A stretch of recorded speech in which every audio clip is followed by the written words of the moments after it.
नमस्कार दोस्तों, आज हम बताएंगे राम मंदिर और बाबरी मस्जिद के इतिहास के बारे में। आखिर क्यों हुआ था हिंदू और मुस्लिम के बीच बड़ा सा विवाद। अगर आप लोगों को राम मंदिर और बाबरी मस्जिद के बारे में पूरा इतिहास जानना है तो इस वीडियो को एंड तक बने रहे। सब कुछ बताने वाला हूँ इस वीडियो के माध्यम से। तो मिलते हैं एक छोटा सा इंट्रो के बाद।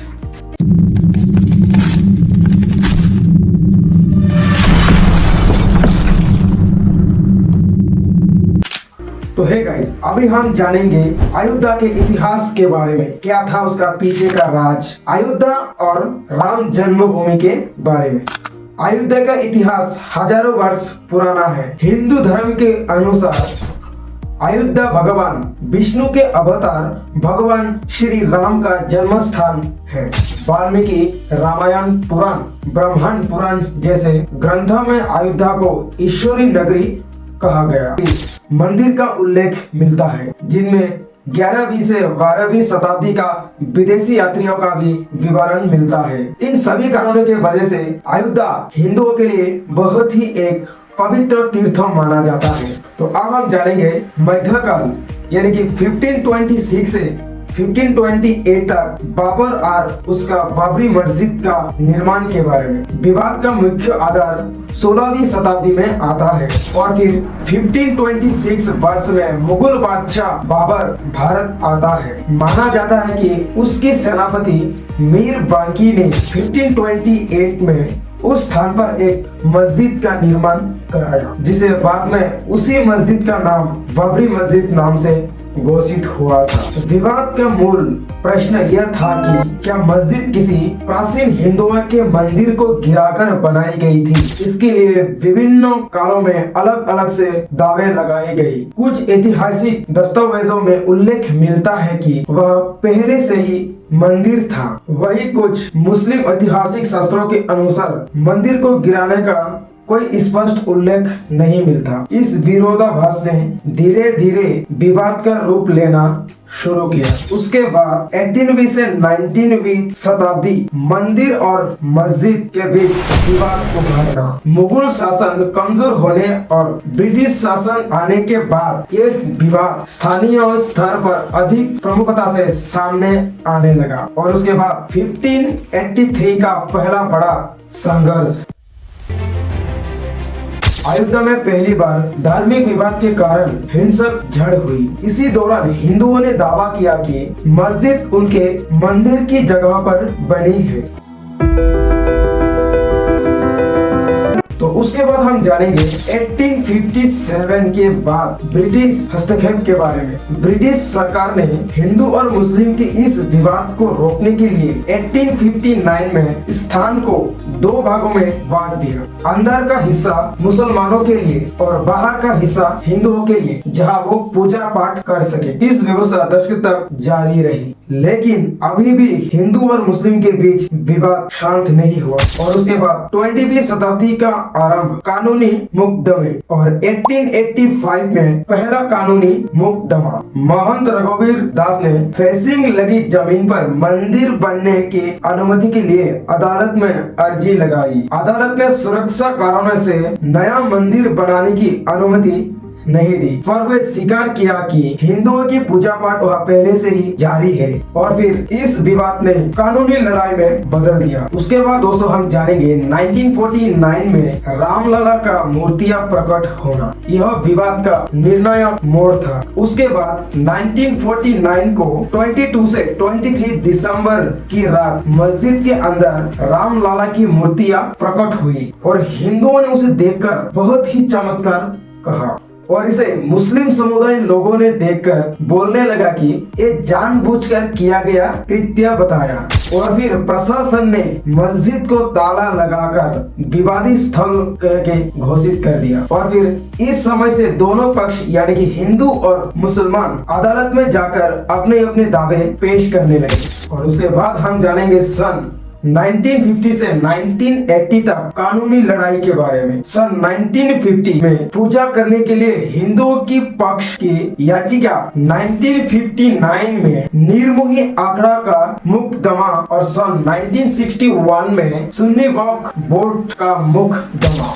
इन वर्षों में विवाद कानूनी स्तर से आगे बढ़कर राजनीतिक मुद्दा भी बनने लगा। तो अभी हम जानेंगे सन 1986 में ताला खोलना। एक याचिका के बाद जिला अदालत ने सन 1986 में ताला खोलने का आदेश दिया और फिर हिंदुओं को अंदर पूजा करने की अनुमति भी मिल गई और इस फैसले के बाद विवाद राष्ट्रीय स्तर पर उभरने लगा। तो अभी हम जानेंगे सन 1990 से 1992 तक का आंदोलन के बारे में। सन 1980 और 1990 में दशक में यह मुद्दा भारतीय राजनीति का बड़ा केंद्र बन गया। काशी बंगो ने अयोध्या पहुंचकर इस आंदोलन को और भी तेज किया और सिर्फ यही नहीं, पुलिस प्रशासन के साथ टकराव हुआ। उसके बाद हम जानेंगे 1992 के 6 दिसंबर को बाबरी मस्जिद का ढहना। लाखों काटसे वेंकी की भीड़ ने बाबरी मस्जिद को संघर्षना को ढहा दिया। इस घटना ने पूरे देश में हिंसा और तनाव का पैदा किया। केंद्र सरकार ने विवादित स्थल को अधिग्रहित कर लिया। उसके बाद यह सारा मामला न्यायपालिका के हाथ में चला गया। उसके बाद हम जानेंगे सन 2003 में ASI की खुदाई के बारे में। भारत की पुरातत्व सर्वेक्षण ASI ने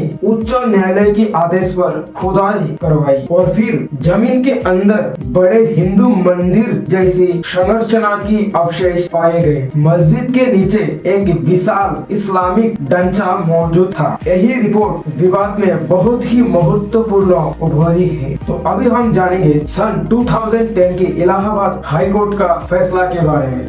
उसके बाद हाई कोर्ट ने यह राय दिया कि विवादित भूमि को 3 भागों में बांट दिया जाए। उन 3 भागों में से एक भाग रामलला का विराजमान होना और 2 नंबर भाग था किशुनी और बोर्ड के लिए और लास्ट में जो 3 नंबर भाग था वो था नीडमुही आखड़ा के लिए। उसके बाद कोर्ट ने माना कि मस्जिद के नीचे मंदिर जैसी संरचना थी। रामलला का जन्म स्थान ठीक उसी स्थान पर है जहाँ उनका गर्भ गृह माना जाता है। लेकिन एक फैसला 2 पक्षों में से किसी भी एक को उतना अच्छा नहीं लगा और उसके बाद इस फैसला सुप्रीम कोर्ट तक पहुंच गया। उसके बाद 2019 का सुप्रीम कोर्ट अंतिम और सर्वसम्मत फैसला के बारे में 9 नवंबर 2019 को भारत की सर्वोच्च अदालत ने उसके बाद फैसला की प्रमुख बातें पूरी 2.77 एकड़ जमीन रामलला विराजमान को दी जाए और सुन्नी और बोर्ड को अयोध्या में अन्य स्थान पर 5 एकड़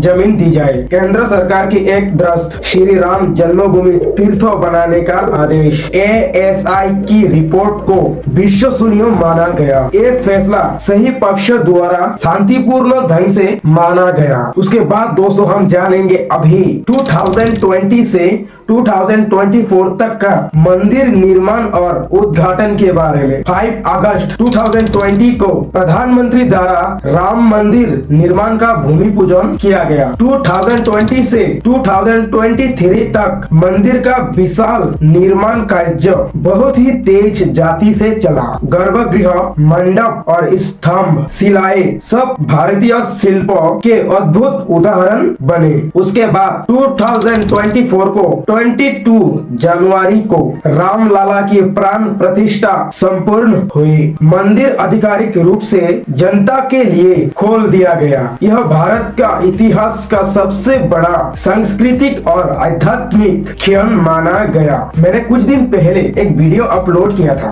ताजमहल के इतिहास के बारे में, आप लोगों को स्क्रीन पर दिखाई गई होगी इस वीडियो का रिव्यू।